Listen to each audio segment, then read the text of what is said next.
సామెతలు 22వ అధ్యాయం 15వ వచనం నుంచి ధ్యానించుకోవాలి. 14లో ఏం చూసాం? వేశ్య నోరు లోతైన గొయ్యి, యెహోవా శాపము నొందినవాడు దానిలో పడును. వేశ్య నోరు లోతైన గొయ్యి అంటే వేశ్యతనం చేసేవాళ్ళు, అది మగవారైనా ఆడవారైనా ఎవరైతే ఉంటారో వాళ్ళ మాటలు ఎలా ఉంటాయంట, చూడటానికి ఏమో తీయగా ఉంటుందిలే కానీ వినటానికి తీయగా అనిపిస్తుందిలే కానీ అది ఎలాంటిదంట, లోతైన గొయ్యి అన్నమాట. దాంట్లో పడితే మనం చనిపోయే వారంగా ఉంటాం కానీ జీవించే వారంగా ఉండము.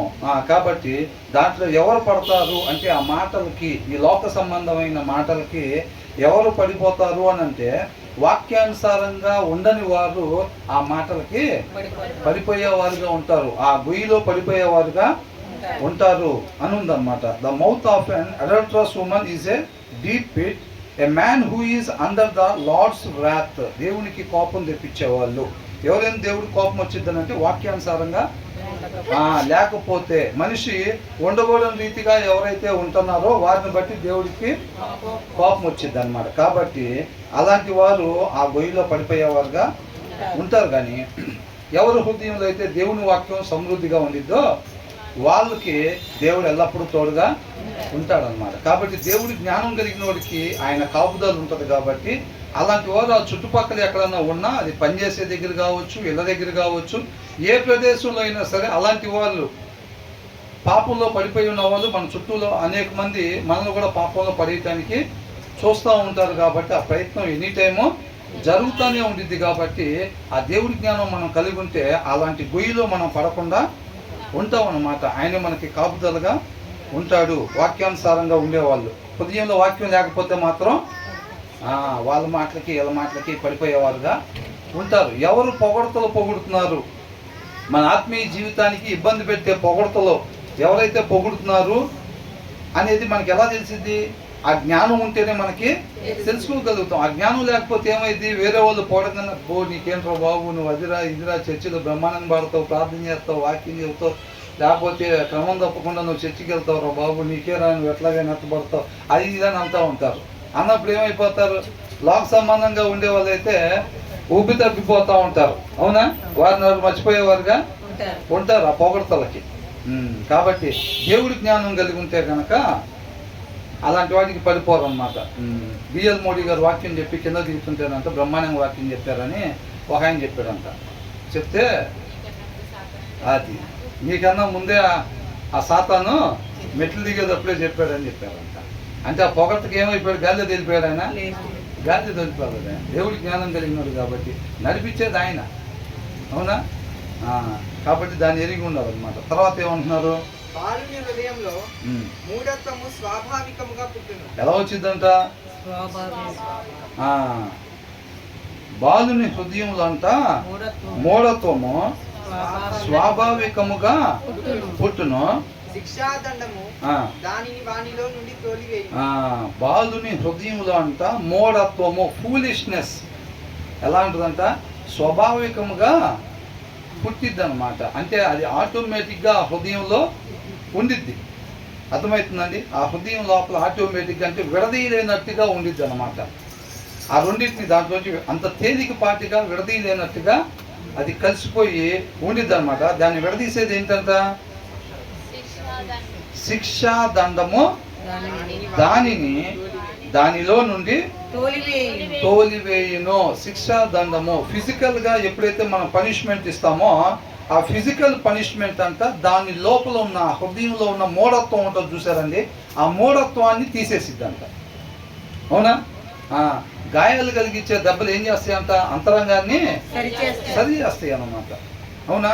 అందుకనే కొంతకాలం మనకి శ్రమలో హృదయంలో సరైన తత్వం ఉండాలి. కాబట్టి సరైన హృదయమే రేపు నిత్య జీవంలో ప్రవేశించింది. కాబట్టి ఆ సరైన హృదయంగా ఉండటం కోసం ఏం చేస్తారు? కొంతకాలం మన యొక్క శ్రమల్లో నుంచి ప్రయాణం చేస్తాం అన్నమాట. అది అని అంటున్నాడు, folly is bound up in the heart of a child but the rod of discipline will drive it far away అని అంటున్నారు. దాంట్లో నుంచి దాన్ని తీసేసేదిగా ఉండిద్ది అనమాట. ఒకసారి మన సామెతలో చూస్తే, సామెతలు కాదు కీర్తనలు, కీర్తనలు 51. కీర్తనలు 51 5వ వచనంలో ఉంది. నేను ఆ, పాపంలో పుట్టినవాడని, ఎక్కడ పుట్టారంట? పాపములో పాపంలో పుట్టిన వారును, పాపములోనే నా తల్లి నన్ను గర్భమున ధరించెను. పాపములోనే నా తల్లి. నన్ను గర్భం ధరించి. ఆయన ఒక్కనేనా? కాదు, అందరూ ప్రతి ఒక్కళ్ళు కూడా, అవునా?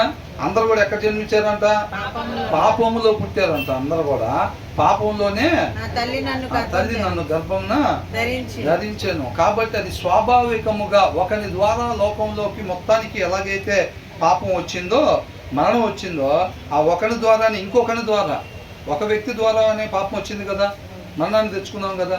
కాబట్టి ఒక వ్యక్తి ద్వారా ఏమొచ్చిందంట? జీవం కూడా వచ్చింది. అది ఎలాగైతే అందరికి ఒకరి నుంచి సంభవించిందో, ఇది కూడా ఒకరి నుంచి అందరికి అలాగే సంభవించింది అని అంటున్నాడు అనమాట.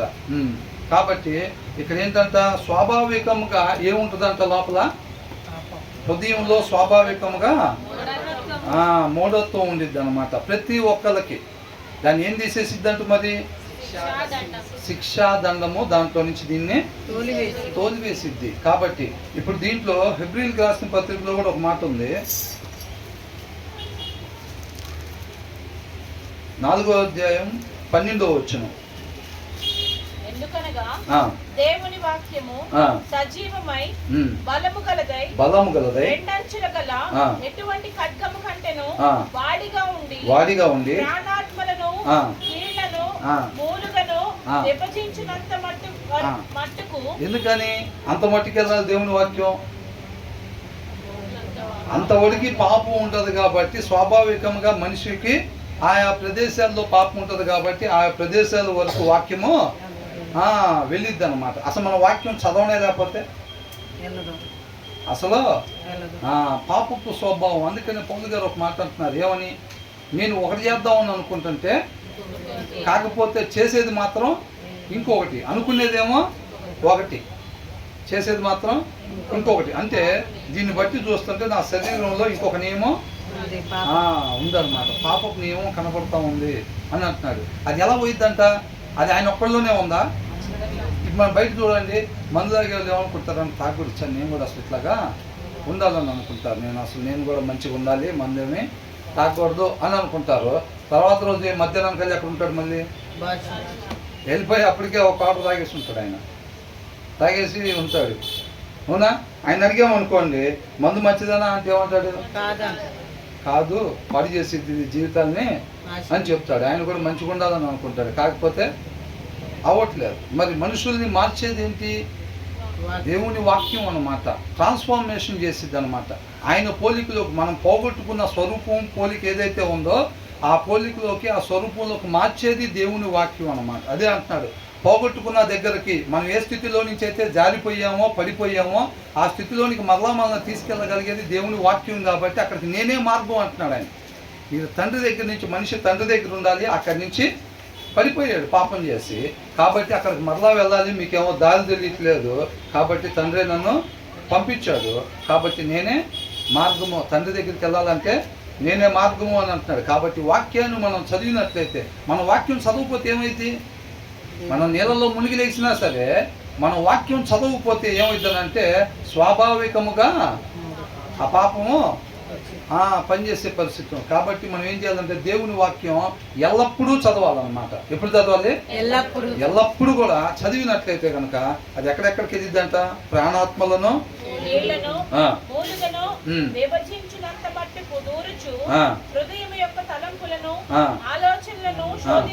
చూసారండి. అక్కడి నుంచి మంచి ఆలోచనలు ఆ హృదయంలో నుంచి, ఆ హృదయంలో ఆ తలంపుల్లో మంచి మాత్రమే వచ్చేటట్టుగా ఆ దేవుని వాక్యం చేసిద్ది అనమాట.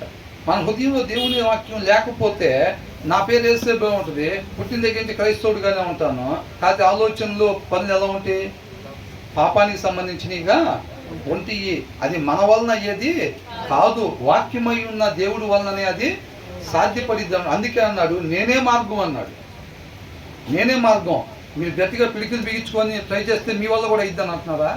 ఎవరి వల్ల అది కాదు, అది దేవుని వల్ల మాత్రమే అది అయిద్ది. దాని తర్వాత ఏమంటున్నారో వచ్చిన తర్వాత, మరియు మరియు ఆ, ఆయన దృష్టికి కనపడని సృష్టము ఏదియూ లేదు. ఏంటంట కొన్ని పాపం ఒక మూల దగ్గర దాక్కోటానికి ఉండిద్దా? మన బాడీలో ఎక్కడన్నా ఒక కార్నర్లో దాక్కొని దేవుని వాక్యానికి దొరకకుండా చక్కగా దాని మన ఏలటానికి కుదిరిద్ది? అది కుదరదు. ఆయన దృష్టికి అంటే ఆ వాక్యానికి మనం ఏదైతే ఆ వాక్యము చదవటం ద్వారా ఆ వాక్యం వినటం ద్వారా మన హృదయంలో దాన్ని చేర్చుకుంటాం కదా.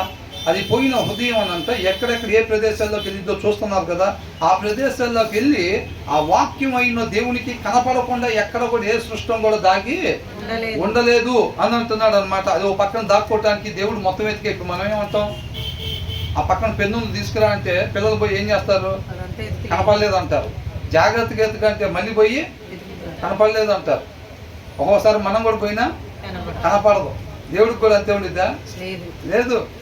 మనం దాన్ని చక్కగా చదివినట్లయితే మన శరీరంలో ఎక్కడ కూడా, అందుకనే దావీదు ఏమంటున్నాడు, నాలో నీకు ఆయాస్కరమైంది ఏదన్నా ఉంటే ప్రభా నేను చేయబెట్టి తీసిస్తాను, దాన్ని శుభ్రంగా అడిగంటున్నాడా?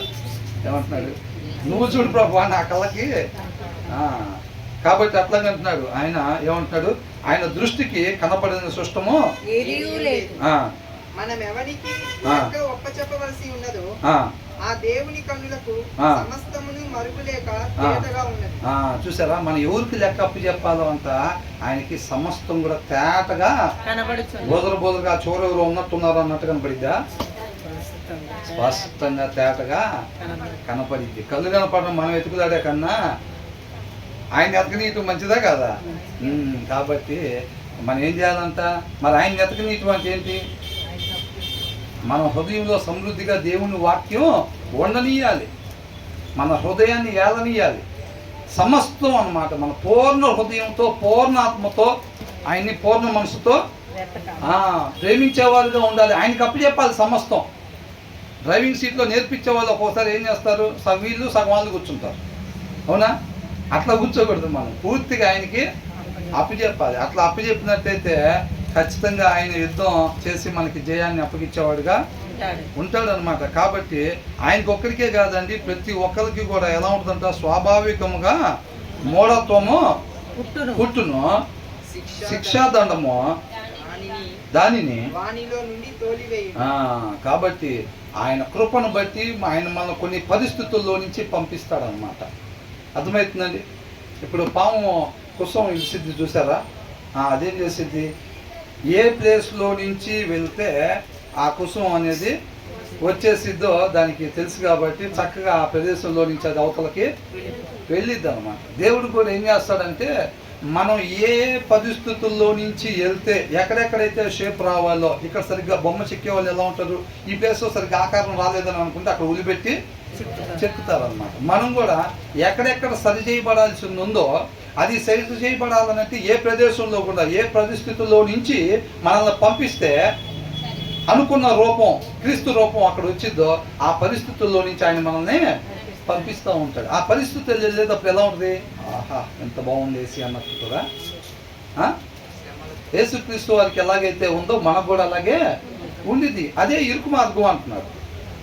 అవునా? అదే ఇరుకు మార్గం అంటున్నాడు. దాన్ని మనం అపార్థం చేసుకోకూడదు.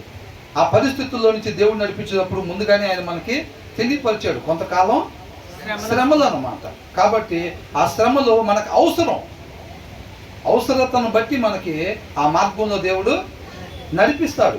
ఆయన జ్ఞానం కలిగి ఈ పరిస్థితుల్లో నుంచి వెళ్ళటం నాకు అవసరమో కాబట్టి ఆయన నన్ను ప్రేమించి ఈ పరిస్థితుల్లో నుంచి నడిపిస్తున్నాడు. బయటికి నొప్పి లేకుండా ఏమి ఉండదండి. ఆ పరిస్థితుల్లో నుంచి వెళ్ళేటప్పుడు నొప్పి లేకుండా ఇప్పుడు యేసుక్రీస్తు వారిని కొడుతుంటే నొప్పేమనిపించలేదా? ఖచ్చితంగా అనిపించింది. అవునా?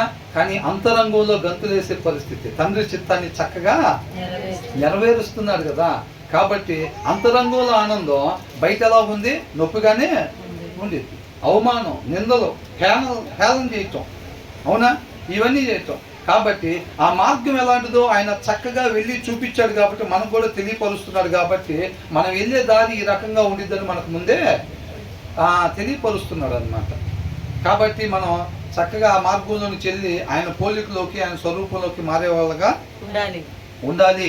కాబట్టి మనకు అది అవసరం. ఆ డిసిప్లిన్ మనకి అవసరం. ఆ మూఢత్వం పోవాలి, ఆ ఫూలిష్నెస్ పోవాలి అని అంటే ఆ పరిస్థితుల్లోంచి శిక్ష అని అంటే ఒక్కొక్కసారి కొట్టేదిగానే ఉండదు. ఒక్కొక్కసారి గద్దించేదిగా కూడా ఉండిద్ది, ఒక్కొక్కసారి ఉపదేశంగా కూడా ఉండిద్ది. అంటే ఇప్పుడు పలానాది మార్చుకోవాలి, అది వాక్యానుసారం కాదు, అది మార్చుకోవాలండి అన్నప్పుడు ఎలా అనిపించింది? కొంచెం కొంచెం కష్టంగా అనిపించింది అనమాట. అవునా? మచ్చలు చూపించేటప్పుడు వాక్యం అర్థం లాంటిది కాబట్టి అది చూపించినప్పుడు ఇక్కడ మచ్చను తుడుచుకొని, ఇక్కడ మచ్చను తుడుచుకొని, ఇక్కడ మచ్చను తుడుచుకొని అందరూ మన కరెక్ట్ చేసే వాళ్ళని పెద్దగా ఇష్టపడరు. పొగిడే వాళ్ళని బా నీ షర్ట్ అదిరిపోయిందిరా, నీ శారీ అదిరిపోయింది సిస్టర్, అసలు మీ చెప్పులు అదిరిపోయినాయి, అదే అదిరిపోయింది, ఇదే అదిరిపోయింది అని రాక కూర్చో ఇక్కడ అన్న, నువ్వు కూడా కూర్చో ఇక్కడ, మీరు అటుపక్కల్లో ఇటుపక్కలు కూర్చోండి అని అంటాం. పొద్దుగూకు సరి చేసే ప్రక్రియ అనుకోండి, ఏంటన్నా లేటుకు వస్తున్నారు ముందు రండి అంటే, అవునా? సరి చేసే వాళ్ళు అంటే బెదర్ అక్కడ ఖాళీగా ఉంది కూర్చోపోయారా వెళ్ళి అని అంటాం. ఎందుకంటే పక్కన ఉంటే ఇట్లా అని చెబుతారేమో అని చెప్పి అక్కడ కూర్చోపోయారా ఇక్కడ కూర్చోపోయారా అని అంత ఇష్టపడరు అన్నమాట. అంటే కొంచెం అది కష్టంగా ఉండిద్ది. కష్టంగా ఉన్నా సరే ఇప్పుడు జ్వరానికి ట్యాబ్లెట్ ఎలా ఉంటుంది? తీయగా తేనెతో తయారు చేస్తారా? మరి జ్వరం పోవాలంటే ఆ ట్యాబ్లెట్ వేసుకోవాలి, మింగేటప్పుడు చేదుగా ఉండిద్ది, కానీ అది మనకు మేలు చేసిద్ది అన్నమాట. దాన్ని మనం అర్థం చేసుకునే, ఆయన ప్రేమను మనం అర్థం చేసుకునేవారుగా మన ఆపరేషన్ చేసేటప్పుడు లేకపోతే ఏదన్నా కొంచెం మన ట్రీట్మెంట్ చేసేటప్పుడు డాక్టర్ గారు ఇంజక్షన్ చేస్తుంటే అసలు ఎక్కడ దొరుకుతాడు అని సంగతి తెలవాలనుకుంటామా? తొందరగా ఇంజక్షన్ వేయండి అని అంటారు. అర్థం చేసుకునే వాళ్ళు అయితే బాగా నీరసం ఉందని కళ్ళు తిరుగుతాయి, తొందరగా ఇంజక్షన్ చేయండి అని అంటారు. అపార్థం చేసుకునే వాళ్ళు అయితే అవునా కదా? అట్లా కాబట్టి ఆయనతో సహవాసం ఉన్నప్పుడు ఏంటంటే ఆయన హృదయాలోచన ఏంటనేది మనకి తెలిసిద్ది అన్నమాట. ఆయన హృదయం ఒక ఆలోచన ఏంటో మనకి తెలిసిద్ది ఆయనతో సహవాసం చేస్తుంటే, అవునా కదా? ఇప్పుడు ఎక్కడికైనా వెళ్ళినప్పుడు ఆ భార్య భర్తలు ఇద్దరు ఉన్నప్పుడు వాళ్ళకి ఏదైనా ఇస్తే వద్దని తాగదంటాం. ఈయనకి ఎట్లా తెలుసు? వాళ్ళిద్దరు కలిసి ఉంటున్నారు కాబట్టి ఆమె ఇష్టాలు ఏంటి, ఈయన ఇష్టాలు ఏంటో వాళ్ళకి తెలుస్తూ ఉంటాయి అన్నమాట. లేకపోతే తెలిసిద్దా? అన్న తమ్ములకైనా తమ్ముడికి ఇష్టం ఏంటి, అన్నకి ఇష్టం ఏంటి, భార్యకి ఇష్టం ఏంటి, భర్తకి ఇష్టం ఏంటి, వాళ్ళు కలిసి ట్రావెల్ చేస్తూ ఉంటారు కాబట్టి తెలుస్తూ ఉంటాయి. దేవుడి యొక్క ఆలోచనలు కూడా ఆయన ఇష్టాలు మనకు తెలియాలంటే మనం ఏం చేయాలి? నెలకు ఒకసారి బైబిల్ తీయాలా? సంవత్సరానికి మరి ఎప్పుడు తీయాలి? ప్రతిరోజు ఆయనతో పాటు ఉంటుంటే ఆయన హృదయాలోచన ఏంటి, ఆయన ఎలాంటి వాడు, ఆయన వ్యక్తిత్వం ఎట్లాంటిది అనేది మనకి అర్థమవుతూ ఉండేది. మనం పలానా వాళ్ళలాగా అవ్వాలి అని అంటే వాళ్ళు ఎలాగయ్యారో అక్కడ మనం తెలుసుకోవాలి, అవునా కదా? నేను అంబేద్కర్ లాగా అవ్వాలని అంటే అంబేద్కర్ అసలు ఎట్లా జీవించాడో మనకి తెలియాలి. మన క్రీస్తు వల్లే మారాలి అని అంటే క్రీస్తు వ్యక్తిత్వం ఏంటో ఫస్ట్ ఆఫ్ ఆల్ మనకి తెలియాలంటే ఆయనతో సమయం గడపాలి. ఆయనతో సమయం గడపాలంటే జాయిస్ ఏం చేయాలి? బైబిల్ చదవాలి, వాక్యము చదువుతూ ఉండటమే అన్నమాట. వాక్యము చదువుతూ ఉంటే ఆయనతో సమయం మనం గడుపుతున్నట్టుగా అన్నమాట. కాబట్టి ఒక్కొక్కసారి ఇబ్బందులు బాగా బాధ అనిపించి కళ్ళమ్మటి నీళ్ళు వచ్చేటట్టుగా ఉండిద్ది ఆ దండం అనేది. ఒక్కొక్కసారి గద్దింపులాగా ఉండొచ్చు, ఒక్కొక్కసారి ఉపదేశంలాగా కూడా ఉండొచ్చు అన్నమాట. అది మనలో ఉన్న మూఢత్వాన్ని తీసేసేదిగా ఉండిద్ది. అది మనకి ఖచ్చితంగా అవసరం. అలాంటి దండన ఎంతమంది కావాలనుకుంటున్నారు? చేయొద్దని అని నేను చెప్పిన బంగారం కాదండి, శిక్ష అంట, పనిష్మెంట్ అంటున్నారు. పనిష్మెంట్ కావాలనుకుంటున్నారు. అట్లాంటిది దేవునికి మహిమకరంగా ఆయనగా చక్కగా మనం తెలుసుకునే వారంగా ఉంటాం, అవునా కదా? తర్వాత ఏమంటున్నారు? లాభమును అందవలనని దరిద్రులకు అన్యాయం చేయువానికి ధనవంతులకు ఇచ్చువానికి నష్టమే కలుగును. దేనికోసం అంట? ఫస్ట్ అసలు ఇది లాభము కలగవలనని అని అంటున్నాడు, అవునా? లాభము నొందవలనని ఏంటంట? ఈ లోక సంబంధంగా లాభము పొందాలని చెప్పి ఏం చేయకూడదంట? దరిద్రులకు అన్యాయము చేయువానికి ధనవంతులకి ఇచ్చినా సరే ఏం జరిగిద్దంట? నష్టమే జరిగిద్ది, అవునా? ధనవంతులకి ఏమిస్తారు? ఒక కాంట్రాక్ట్ కావాలంటే ఒక కాంట్రాక్ట్ తీసుకొని దాంట్లో కత్తి కలిపితే చక్కగా లాభాలు వస్తాయి అన్నమాట. ఏదో ఒకటి గవర్నమెంట్ కాంట్రాక్ట్, ఏదో ఒకటి ఒక కాంట్రాక్ట్ వచ్చిందండి, శుభ్రంగా దాంట్లో సిమెంట్ తగ్గించేసి ఇసుక ఇది ఎక్కువ వేసేసి నీట్గా డ్రైనేజీలు లాగిచ్చేసామనుకోండి, డబ్బులు మిగిలితే మేము అది రోడ్లు కావచ్చు, డ్రైనేజీలు కావచ్చు, లేకపోతే ఇంకోటి డ్యాములు కావచ్చు, ఇంకోటి ఏదైనా కానీ, అంతేనా? దాంట్లో కానీ మనం అట్లాగా కాంట్రాక్ట్ మరి వర్క్నే ఇస్తారు కాంట్రాక్ట్ సారు. అక్కడ ఎమ్మెల్యేలు చాలామంది ఉంటారు, ఉండేదేమో కొన్ని కాంట్రాక్ట్లే. మరి అది కొంతమందికి ఇవ్వాలని అంటే వాళ్ళు రిటర్న్ ఏం చేయాలి? సార్ వాళ్ళకి దాని ముందు రోజే లంచాలు పంపించాలన్నమాట. ఎందుకని ఈ లంచం పంపిస్తే ఆ లంచం తీసుకొని ఆయన నాకు కాంట్రాక్ట్ ఇస్తాడు. కాంట్రాక్ట్ ఇస్తే ఏమైంది అప్పుడు? ఈ ముందు చెప్తున్నారు కదా లాభము, అది అన్నమాట అండర్లైన్ వర్డ్. అది లాభం పొందుకోవాలని చెప్పి ఈ పేదవాళ్ళకి ఏం చేస్తారు? అన్యాయం చేస్తారు అన్నమాట. అవునా? ప్రతి దాంట్లో ఇప్పుడు గవర్నమెంట్ అనేది ఉండేదే పేదవాళ్ళ కోసం అండగా ఉండిద్ది అన్నమాట. అర్థమవుతుందండి? పేదవాళ్ళ కోసం అండగా ఉంటుంది. వాళ్ళు కాంట్రాక్ట్ ఇచ్చినప్పుడు వీళ్ళు లూటీ చేస్తూ ఉంటారు మధ్యలో. పేదవాళ్ళకి బియ్యం ఇవ్వమంటే దాంట్లో కూడా లూటీ ఉండిద్ది. లేదు ఏదన్నా పథకాలు ఇవ్వమంటే దాంట్లో కూడా లూటీలు ఉంటాయి. అంటే ఎవరికి చెందాల్సినవి అవన్నీ? పేదవాళ్ళకి వెళ్ళాల్సినవి. కాకపోతే వీళ్ళు దేనికోసం మరి లూటీ చేస్తారు? లాభం పొందుకోవాలని లూటీ చేస్తారంట. పేదవాళ్ళకి అన్యాయం చేస్తున్నారు. అట్ ద సేమ్ టైము మరలా ధనవంతులు కూడా ఏం చేస్తున్నారంట? ధనవంతులకు కూడా లాభాలు ఇస్తున్నారనమాట. వీళ్ళు లాభం పొందుకోవటం కోసం వీళ్ళు ఏం చేస్తున్నారు? ఒకసారి మనం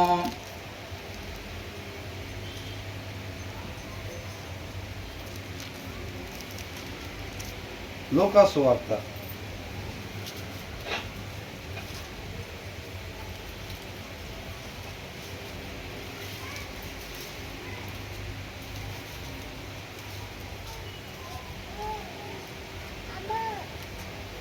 14వ అధ్యాయం.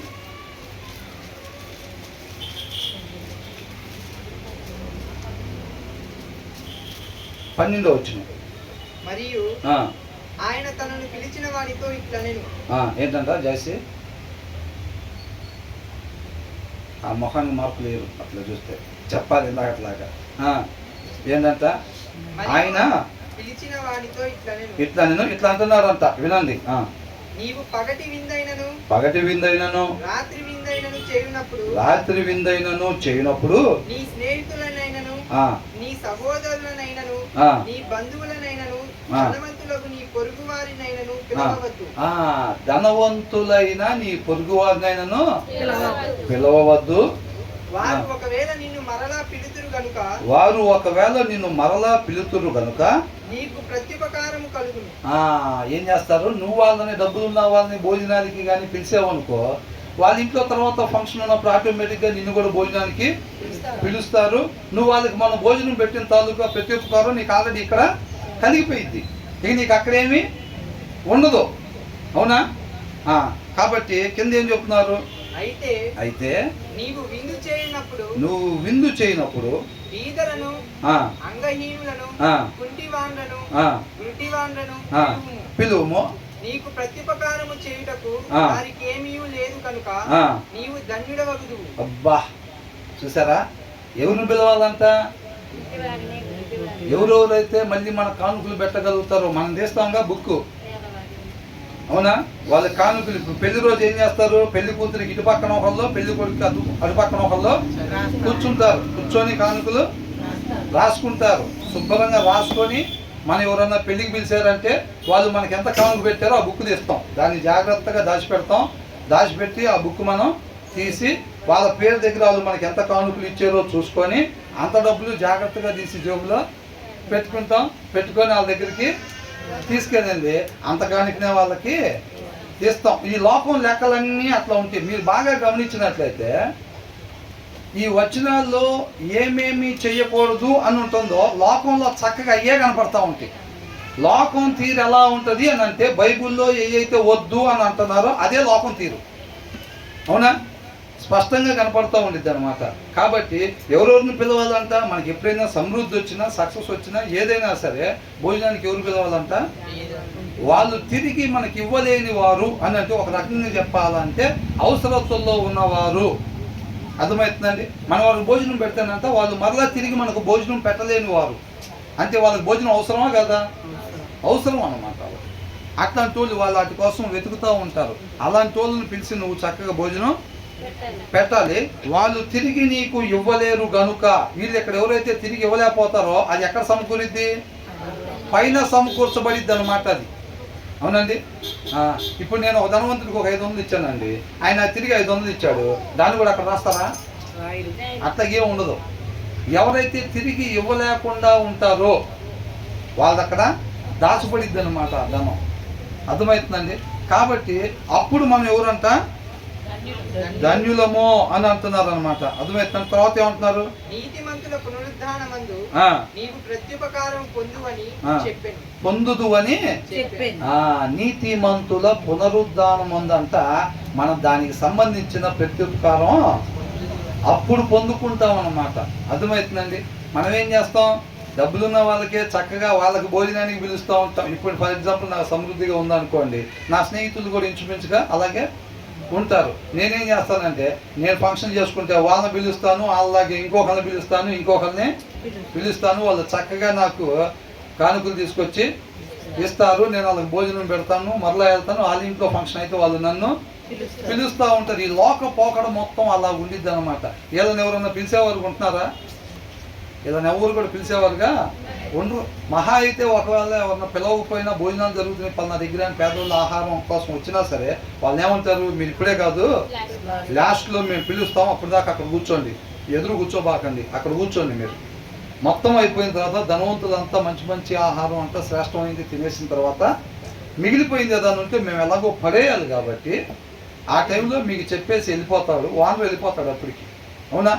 వానరు దానికి సంబంధించిన వాళ్ళు మొత్తం వెళ్ళిపోతారు, మెయిన్ వాళ్ళు. ఎందుకంటే వీళ్ళు ఎన్నిక లేని వాళ్ళు కాబట్టి.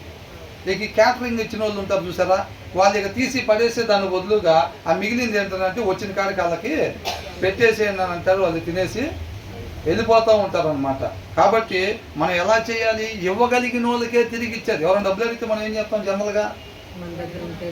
ఫస్ట్ ఆలోచించేది ఏంటి? వాడు ఇవ్వగలరా లేదా, వాడు ఇవ్వగలరా లేదా అనేది మనం చూసుకుంటాం అన్నమాట. వాళ్ళు ఇవ్వలేడు అనుకుంటే ఏదో ఒక సాకు చెప్తాం. వాడు ఇవ్వగలరా బాబు అని అనుకుంటే, వాళ్ళకి ఇంకా వాళ్ళకి అవసరం ఉందిరా బాబు అనుకుంటే, అవునా, శుభ్రంగా ఇచ్చే వారంగా ఉంటాం అన్నమాట. తర్వాత ఏమంటున్నారు? ఆయనతో కూడా భోజన పంక్తిని కూర్చుండిన వారిలో ఒకడు మాటలు విని దేవుని రాజ్యంలో భోజనము చేయవాడు ధన్యుడని ఆయనతో చెప్పగా ఆయన అతనితో ఇట్లనెను, ఒక మనుషుడు గొప్ప విందు చేయించి ఇక్కడికి వచ్చేసాను, సామెతల్లోకి వచ్చాను.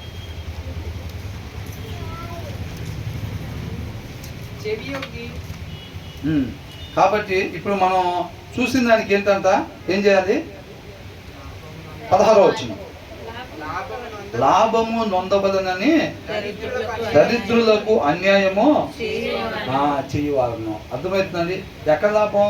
ఇప్పుడు ఈ లోక సంబంధమైన లాభం అన్నమాట. అది ఆత్మీయ లాభం కాదు. దరిద్రులకు అన్యాయం అని అంటే ఇప్పుడు ఈ కోటా బియ్యంలో లేకపోతే గవర్నమెంట్ కాంట్రాక్టులో పేదవాళ్ళకి ఇమ్మన్న దాంట్లో నొక్కేసేస్తా ఉంటే ఇప్పుడు వాళ్ళకి ఏం చేశారు? దరిద్రులకు అన్యాయం చేశారా, మేలు చేశారా? అన్యాయం చేశారు. అన్యాయం చేసినప్పుడు వాళ్ళకి లోక సంబంధంగా లాభం మిగిలిద్ది. అయితే వాళ్ళకి ఏమొచ్చిందంట? లాస్ట్లో ఏం రాస్తుంది?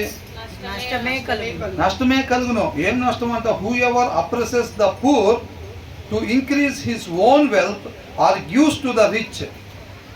ఎవరైతే వీళ్ళని అణిచివేస్తారో పేదవాళ్ళని, at the same time and gives to the rich, ధనవంతులకు ఇస్తారు కదా, లంచాలుగా ఇచ్చి ఇంకా డబ్బులు సంపాదించడానికి కాంట్రాక్టులు కావచ్చు దానికోసం పొందుకుంటారో, వీళ్ళు ఓన్లీ కమ్స్ టు పావర్టీ, లేమితనం. ఏ లేమితనం అంట? వీళ్ళకి ఇక్కడ డబ్బున్న వాళ్ళకి ఇస్తే వాళ్ళ కాంట్రాక్ట్లు ఇస్తారు, ఇక్కడ బాగా డబ్బులు వస్తాయి. ఈ పేదోళ్ళకి పంపించాల్సినవి కానీ వీళ్ళు నొక్కేసినట్టయితే కనుక ఇక్కడ బాగానే డబ్బులు వస్తాయి. వీళ్ళకి లేమితనం ఇక్కడ ఏమీ కలగదు, ఇక్కడ ధనవంతులుగానే ఉంటారు. అర్థమవుతుందండి? వాళ్ళు కాకపోతే ఇంకొకరికి డెవలప్ అవ్వరు. అవునా కదా? కాబట్టి ఖచ్చితంగా వాళ్ళు లోక సంబంధంగా బాగా కోట్లు సంపాదించేవారుగా ఉంటారులే కానీ ఆత్మీయంగా వాళ్ళు ఎలా ఉంటారంట? లేమితనం కలిగి ఉంటారు. రేపు అకౌంట్లో ఎంత ఉండిద్దంట? వాళ్ళకి జీరో. అకౌంట్లో జీరో. వాళ్ళకి అన్యాయం చేసిన తాలూకా మొత్తం కూడా బుక్లో రాస్తారు. రేపు ఆయనకి లెక్క అప్పచెప్పాలి. వీళ్ళు చేసిన ప్రతి అన్యాయం కూడా రేపు రోజు ఎక్కడికి తీసుకెళ్ళిద్ది? నిత్య నరకాగ్నికి తీసుకెళ్ళిద్ది. న్యాయం తప్పేటట్టుగా దానికి సమర్థులు ఎవరో చూసుకొని వాళ్ళకి ఇవ్వకుండా వీళ్ళకి లంచాలు పంపించి ఆ కాంట్రాక్ట్ మనం వచ్చేటట్టుగా చూసుకొని, దాని వెనకాల ఉద్దేశం ఏంటి? పోనీ ఈయనకన్నా కాంట్రాక్ట్ ఇస్తే బాగా మేలు చేయటానిక? అలాంటి ఉద్దేశం అయితే దేవుడి మీద ఆధారపడితే దేవుడే దయచేస్తాడు అనుకుంటాడు కదా. ఈయన కానుకలు ఎందుకు ఇచ్చాడు ముందు? ఈయన కానుకలు ఇవ్వకూడదు కదా న్యాయం ప్రకారంగా. ఈయన కానుకలు ఇచ్చాడు అంటే న్యాయానికి విరుద్ధంగా ఈయన చేశాడు. ఈయనకు ఆ కాంట్రాక్ట్ అంటే దాని వెనకాల ఈయనకు దురుద్దేశం ఏదో ఉంది. వస్తే ఏం చేస్తాడు అప్పుడు ఆ కాంట్రాక్ట్? లాభాన్ని సంపాదించుకోవటం కోసం అన్నమాట. కాబట్టి మనం ఆయనగా తెలుసుకోవటం అంటే మనం కూడా ఏం చేస్తామంటే చాలామంది డబ్బులు ఉన్న వాళ్ళుగానే ఉంటారు. మనం ఏదైనా చేసుకుంటే వాళ్ళకి ఇవ్వటం, ఉన్న వాళ్ళకి పెట్టడం. ఎందుకంటే వాళ్ళతో అవసరాలు పడతా ఉంటాయి. వాళ్ళకున్న పలుకుబడి కావచ్చు, వాళ్ళ దగ్గర ఉన్న డబ్బు కావచ్చు, ఏదైనా కానీ అది మనకు ఫ్యూచర్లో ఉపయోగపడింది కదా అని చెప్పి మనం ఏం చేస్తామనంటే వాళ్ళతో టచ్లో ఉంటామన్నమాట. మరి పేదవాళ్ళతో వీళ్ళతో ఏం అవసరం పడదు కదా. అందుకనే మనం వాళ్ళతో టచ్లో ఏం ఉండవు, వాళ్ళు అసలు మనం పరిగణలోనికి తీసుకోమన్నమాట. లోకం అట్లా ఉంటుంది. కాకపోతే దేవుడు ఏం చెప్తున్నాడు ఒకసారి మనం ఇది కూడా చూద్దాం. మన మత్తయి సువార్త ఒకసారి చూడండి.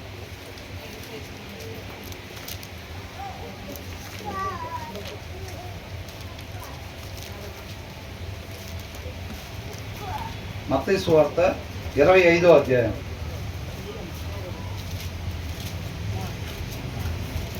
34వ వచనం ఒకసారి చూడండి. అప్పుడు రాజు తన కుడి వైపున ఉన్నవాడిని చూచి, యేసుక్రీస్తు వారంతా పునరుద్ధానంలో తిరిగి లేచి వెళ్ళారు కదా, మరలా వస్తానని చెప్పారు కదా.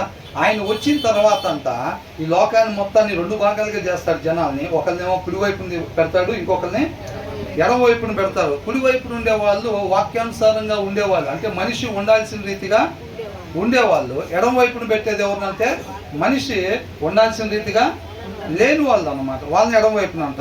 34 వచనంలో ఏమంటున్నారు?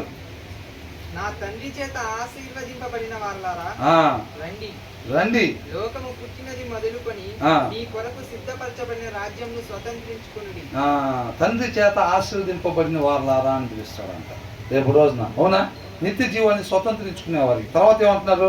నేను ఆకలి గొంటిని, మీరు నాకు భోజనము పెట్టితిరి, దప్పికొంటిని, నాకు దాహం ఇచ్చి. అది ఇక్కడ ఏమంటున్నారండి?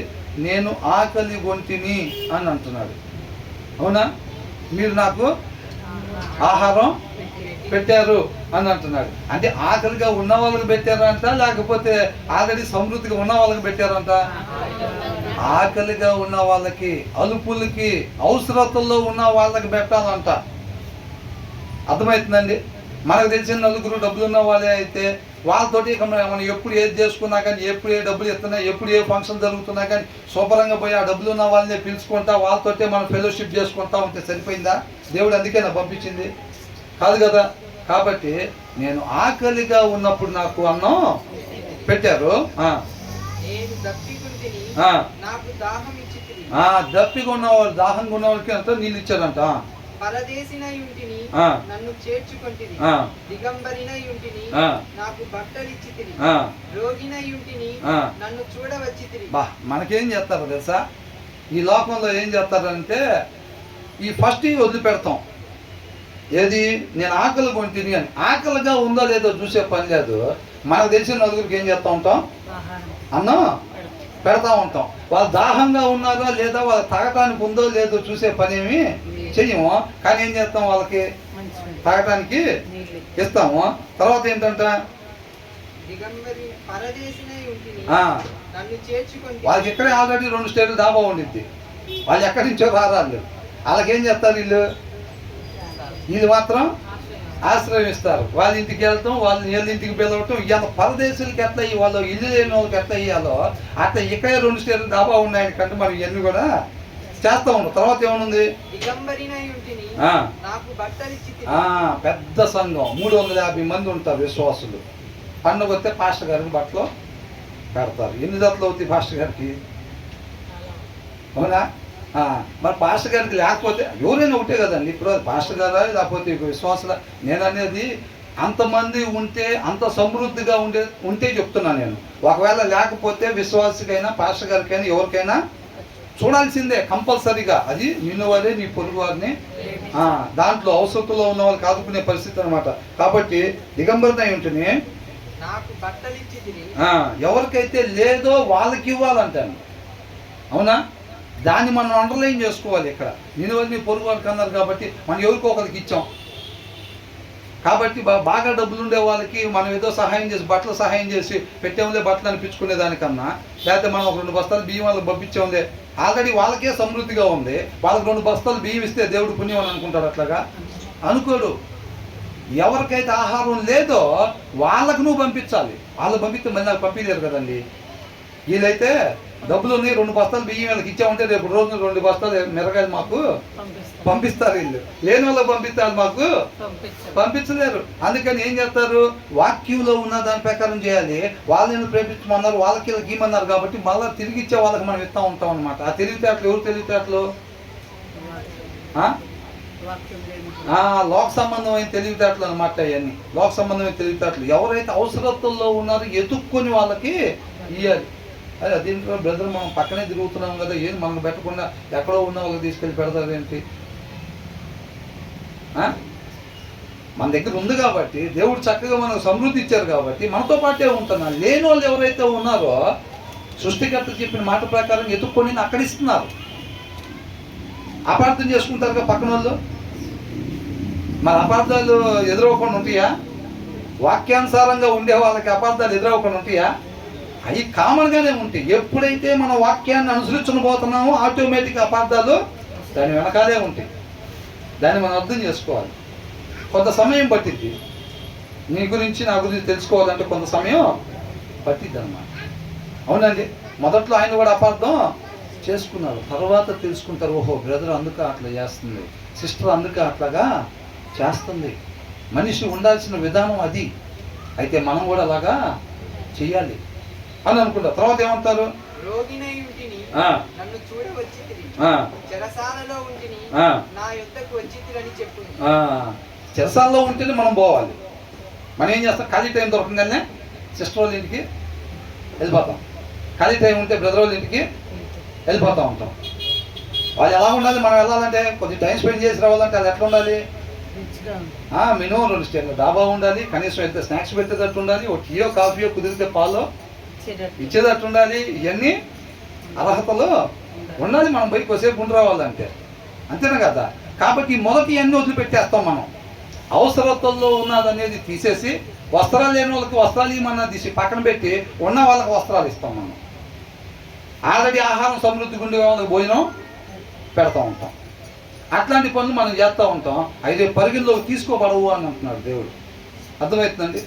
తర్వాత ఏమంటున్నారు, అందుకు నీతిమంతుడు ప్రభువా ఎప్పుడు నీవు ఆకలి కొని ఉండుట చూచి నీకు ఆహారం ఇచ్చితిమి, నీవు దప్పికొని ఉండుట చూచి ఎప్పుడు దాహం ఇచ్చితిమి, ఎప్పుడు పరదేశివై ఉండుట చూచి నీవు చేర్చుకొంటిమి, దిగంబరివై ఉండుట చూచి బట్టలిచ్చితిమి, ఎప్పుడు రోగివై ఉండుట అయినను చెరసాలలో ఉండుట అయినను చూచి నీ వద్దకు వచ్చితిమని ఆయనను అడిగెదరు. వీళ్ళందరూ కూడా అవసరతల్లో ఉన్న వారికి, ఆకలిగా ఉన్న వారికి అన్నం పెట్టినందుకు తండ్రి చేత ఆశీర్వదింపబడిన వాళ్ళారా అని అనిపించుకున్నారు. అర్థమవుతుందండి? ఆకలిగా ఉన్న వాళ్ళకి అన్నం పెట్టినందుకు కుడివైపుకి వీళ్ళు వచ్చారనమాట. అర్థమవుతుందా? వాళ్ళు కూడా అనొచ్చు, ఎడమవైపు ఉన్న వాళ్ళు కూడా, మేము పలానా వాళ్ళకి ఇట్లాగా మిక్సీ ఇచ్చాం కదండి వాళ్ళ పెళ్ళికి, ఆ తర్వాత మీకు గ్రైండర్ ఇచ్చారుగా, అవునా కదా?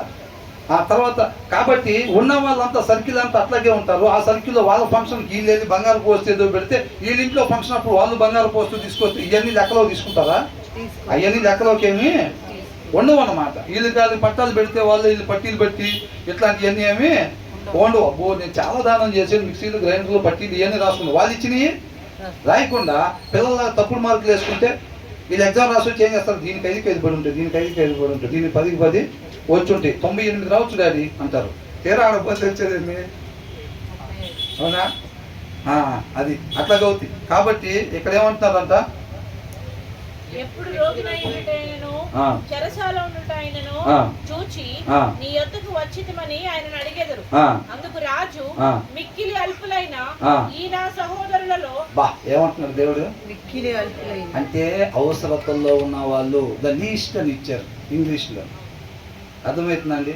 కనీసం అని ఉంది. అర్థమవుతుందా?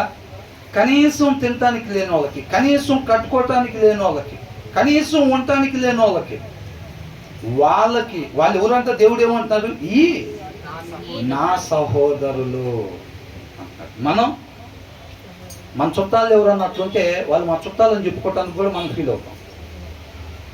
కారు ఉందనుకోండి, ఆ మూల మీద చూసారా, కారు బయట పెట్టుంటే మా పెదనాన్న వాళ్ళే, ఈ మూల మీద ఒకళ్ళు ఉంటారుగా, పేదవాళ్ళు, కరెంటు బిల్లు కూడా కట్టుకోలేని వాళ్ళు కూడా మీ చుట్టాలేనంత కానీ ఎవరన్నంటే వాళ్ళు అడిగితేనే వాళ్ళు కూడా దూరం చుట్టాలు అవుతారులే. ఏందంట వాళ్ళేమో దూరం చుట్టాలంట.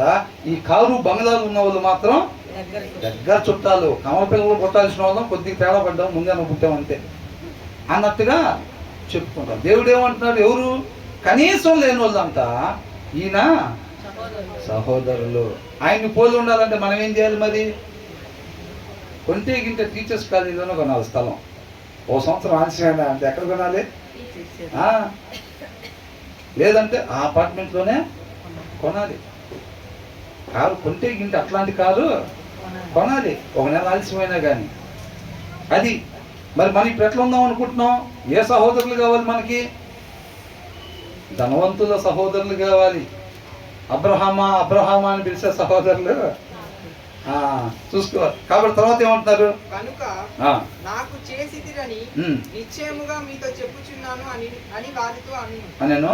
అప్పుడు ఆయన ఎడమ వైపున ఉండి వారిని చూచి శపింపబడిన వారులారా. వీళ్ళు ఏమని పిలుస్తున్నారు? ఒక్కొక్కరు పాప పండుద్దాన్ని తిరిగి లేచి పెద్ద పెద్ద కార్లు వేసుకుని వచ్చుంటారు. వాళ్ళు ఉన్నాయి, అవునా? అట్లేం రావట్లేదు, అన్నీ మొదలు చెప్తున్నా. ఎలా వచ్చుంటారు? పెద్ద పెద్ద కార్లు ఉంటాయి. ఏమని పిలుస్తున్నారు దేవుడు వాళ్ళని? శపింపబడిన వాళ్ళారా, నన్ను విడిచి అపవాదికిని వాని దూతలకును సిద్ధపరచబడిన నిత్యాగ్నిలోనికి పోవును.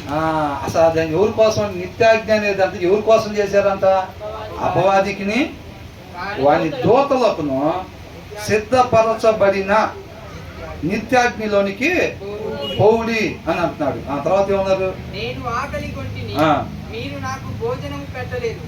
దప్పి కొంటిని, మీరు నాకు దాహం ఇయ్యలేదు. అయినా వీళ్ళు అంటారు, ప్రభు వాళ్ళకి ఇచ్చాము వీళ్ళకి ఇచ్చామని. వాళ్ళ ఆకలిగా లేని వాళ్ళు అవునండి, వాళ్ళ దప్పికి లేని వాళ్ళు వాళ్ళకి పంపిస్తాం. వాళ్ళకి ఆ మిలుకులు ఈ మిలుకులు అన్ని పంపిస్తాం బాగానే. ఆ తర్వాత పరదేశినై ఉంటిని, మీరు నన్ను చేర్చుకొనలేదు. దిగంబరినై ఉంటిని, మీరు నాకు బట్టలు ఇయ్యలేదు. రోగినై చెరసాలలో ఉంటిని, మీరు నన్ను చూడ రాలేదని చెప్పును. అందుకు వారును, ప్రభువా, మేమెప్పుడు నీవు ఆకలి కొని ఉండుట అయినను, దప్పికొని ఉండుట అయినను, పరదేశి అయి ఉండుట అయినను, దిగంబరివై ఉండుట అయినను, రోగివై ఉండుట అయినను, చెరసాలలో ఉండుట అయినను చూచి నీకు ఉపకారము చేయకపోతిమని ఆయనను అడిగేదరు. అందుకు ఆయన, మిక్కిలి అల్పులైన వీరిలో ఒకనికైనను మీరు ఇలాగూ చేయలేదు కనుక, అవసరతల్లో ఉన్న వారికి మీరు చేయలేదు కాబట్టి నాకు చేయలేదని మీతో నిశ్చయముగా చెప్పుచున్నాను అని వారితో అనును. మీరు నిత్య శిక్షణకును, వీళ్ళంతా నిత్య శిక్షకును, నీతిమంతులు అంటే ఇందాక కుడివైపున ఉన్నారు కదండి, అవసరతల్లో ఉన్న వాళ్ళకి ఇచ్చారు కదా ఎత్తుక్కొని, వాళ్ళంతా ఏమవుతారు? నిత్య జీవమునకును పోవుదురు. ప్రభా నీకే స్తోత్రం నాయన. చిన్న కారు తీసేసి పెద్ద కారు ఇచ్చావు, రేకుల షెడ్ తీసి డాబా ఇచ్చావు, నీకే స్తోత్రం ప్రభువా. 1000 రూపాయలు ఉండాల్సింది ఇందాక తింటానికి లేని వాళ్ళని ఎదురు చేపించి ఒక 500 బాగొట్టావు, నీకే స్తోత్రం ప్రభువా అంటావా? దారిలో ఒక 500 దొరికితే ఏమంటావు? ప్రభా నీకే స్తోత్రం నాయన. ఇంతమంది పోతుంటే నువ్వు నాకు ఇచ్చావు, ఎంత ప్రేమ ప్రభా నీకు అనుకుంటాం. అదే అవసరతలో ఉన్నాయని ఎవరు కనపడకుండా కరెక్ట్గా వచ్చి మనల్ని అడిగాడు అనుకోండి, ఏ ప్రభా 100 వెయ్యి అని బాధపడుతుంటే దాంట్లో ఒక 500 పోయేటట్టు చేసి ఎంతమందిలో అసలు కరెక్ట్ నా దగ్గరికి వచ్చి అడిగి ప్రార్థన సరిగ్గా చేయలేదేం లేవా నేను? ఆయన ప్రేమించాడు కాబట్టి అంతమందిలో మన దగ్గరికి అది వచ్చినాయి. జోబులు చూస్తే ఏమి లేకుండా పోతాం, పెద్ద ధనిలు, అప్పుడు మీరు ధనిలు అవుతారు అంటున్నారు. అదే లోకంలో ధనిలు కావాలంటే ఏం చేయాలి? జోబులు నిండా డబ్బులు, నా ప్రాణమా ఆయనంతా ఈ ఉన్న కొట్లు సరిపోకంట కొట్లు పెద్దవి చేపించాడంట. ఏం చేపించాడు? కొట్లు పెద్దవి చేపించాడంట, పెద్ద కొట్లలో పెట్టాడంట. ధాన్యం ఫుల్గా పెట్టామంటున్నాడు, నా ప్రాణమా తినుము తాగుము సుఖించుము అంటున్నాడు. తిన్నాడా? తాగాడా? సుఖించాడా? సుఖించలేదు అన్నమాట. అవునా? కాబట్టి మనం ఆయనగా మనం తెలుసుకోవాలి. అంతేలే కానీ ఊరికి వాళ్ళకి ఇస్తే పుణ్యం అన్నారు కదా అని చెప్పి మనం ఇచ్చి మనకు మనమే లెక్క చేసుకుని దీనికి 5 పడి ఉంటాయి, దీనికి 10కి దీనికి 10కి 10 పడి ఉంటాయి అని చెప్పి మనం మోసం చేసుకుంటే రేపు అక్కడికి వెళ్ళిన తర్వాత 8 మార్కులు పడతాయి అంట. చాలా జాగ్రత్తగా ఉండాలి. ఆయనగా తెలుసుకోవాలన్నమాట. మన చుట్టాలకి పెట్టమంటే బాక్సులు పెడతాం. ఏంటి బిర్యానీ వండి బాక్సులే వెళ్తాయి, ఏం లేదు. ఇంకా మన చుట్టాలు ఒకవేళ ఎవరో వచ్చారు అన్నోళ్ళు తమ్ముడోళ్ళు తినడానికి టైం లేదు, వదిలిపెడతాం వాళ్ళని. అసలు బాక్సుల్లో పెద్ద క్యారేజీ నింపి సంచిలో పెట్టి పంపిస్తాం. అక్కోళ్ళు చెల్లిలోకి రండి, వాళ్ళకు సంచి పంపిస్తాం. ఇంటి పక్కన వాళ్ళకి తినడానికి లేదు, మరి వాళ్ళ పరిస్థితి. ఇక మిగిలిన బాక్సులు పోంగా మిగిలిన అవసరం అయితే మధ్యాహ్నానికి నైట్కి కుదిరితే రేపు పొద్దున కూడా మనమే తింటాం, కానీ అవసరంలో ఉన్న వాళ్ళకి పెట్టాం. ఎందుకు? వీళ్ళు మనుషులు, వాళ్ళు మనుషులు కాదా? రక్త సంబంధం దాటిందంటే వాళ్ళకి మనుషులు కాదా? రక్త సంబంధికులు వడికి బాక్సులు అసలు చెయ్యి వెళ్ళిపోతూ ఉంటుంది. అడుక్కి తీసుకుని వెళ్ళి అన్నం పెడతారు. అడుగు నుంచి తీసి మరి శుభ్రంగా నీట్గా మొత్తం అంటే ఎక్కువ రావాలి. అడుగు కంటే మాడిపోయిందని కదండి, లోపల కిందకి చేయి పెట్టామంటే ఎక్కువ రావాలని. అవునా? అదే పేదవాళ్ళకి ఇచ్చేటప్పుడు పైన కొద్దిగా తీసి సరిపడలేదు పంపిస్తున్నాం. కాబట్టి మనం ఏంటంతా ఆయనగా తెలుసుకోవాలి. లాభం రావాలని చెప్పి మనం ఈ పేదవాళ్ళకి అన్యాయం చేయకూడదు. ధనవంతులకి మనం విలువనిచ్చి వాళ్ళకి అవి ఇవి కానుకలు అవి ఇవి ఇచ్చే వారంగా కూడా ఉండకూడదు అని అంటున్నాడు. తర్వాత ఏమంటున్నాడు? చెవి యొగ్గి జ్ఞానుల ఉపదేశము ఆలకింపు, నేను కలుగజేయు తెలివిని పొందుటకు మనస్సు నిమ్ము. కాబట్టి ఇక 17వ వచనం దగ్గర నుంచి ఇది సపరేట్ అన్నమాట. కాబట్టి దీన్ని మరలా మనం ధ్యానించుకుందాం దీనికి సంబంధించి. ఓకేనండి.